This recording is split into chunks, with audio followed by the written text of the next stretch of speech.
The time is now 5:07. I mean, how about them dogs? I had to get some sleep last night, so thankfully I saw the first touchdown, Alex, but just based on what I saw at the beginning of the game, I was like, the dogs got this in the bag. Oh, yeah. See, I had to get some sleep too, and then I watched the whole thing. So I was up until who knows how long. He's a night owl, though, Central Georgia. Exactly. And I've got really good news too. Yes. Roy Fountain, our fantastic engineer, has resurrected the weather computer. Woo! So we have everything like normal now. As we start this Tuesday off, I thought it was Wednesday earlier. My body clock is just all over the place. Let's take a live look over downtown. It is cold out there this morning. We got temperatures in the 30s, 36 in Macon, 38 in Warner Robins, and we are still going to fall a few more degrees through the morning hours before the sun begins to come up. We've got 37 in Forsyth, at freezing right now in Thomaston, 39 in Butler, 37 in Unadilla, and 39 over in Johnson County. You compare this to where we were yesterday, we are some 10 to 15, even 20 degrees colder somewhere in there across central Georgia compared to this time on your Monday morning. Nothing out there on the radar picture this morning, and as we head through the day today, temperatures are going to be able to warm fairly quickly. Here we are at the noon hour, already into the mid-50s, so we're going to head into the 60s later on this afternoon, just like we did yesterday, but just a few degrees warmer than we saw yesterday. Some passing clouds through the overnight hours before a sharp line of a cloud deck begins to move in on Wednesday. Don't be surprised to see a shower or two squeezed out of these. You can see the models picking up on some of the moisture back into Alabama. I think the atmosphere is going to be roughly the same in Alabama and in Georgia. So maybe a shower or two on Wednesday.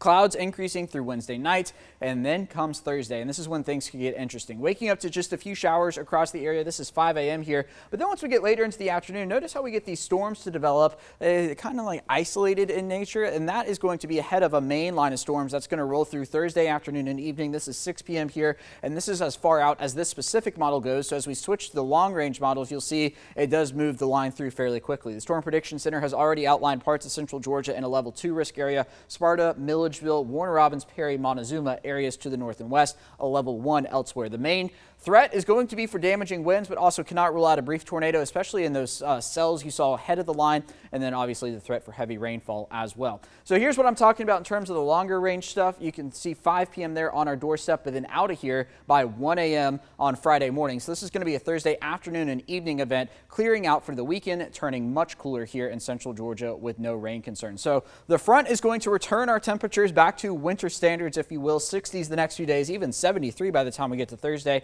But then Friday is going to be a shock to the system with an afternoon high of only 51, followed by 52 there on Saturday. Meanwhile, today, headed to the mid-60s, 64, average high is 59, mostly sunny skies. Sunrise is at 7:38. Then for tonight, 38 degrees, a passing cloud or two as we saw in future view, very close to the average low of 36, sunset at 5:47. So I know you saw the 7-day to begin the show, but here it is again, a 10% chance of rain on Wednesday. We're going to call it mostly cloudy there, and then there's that 80% chance of storms on Thursday, already in a level 2 risk area for that. And then here comes the cooler weather. Notice these overnight lows go back down below freezing, 31 on Saturday and on Sunday morning, afternoon highs in the 50s. Wouldn't surprise me to see a few 20s for overnight lows as well.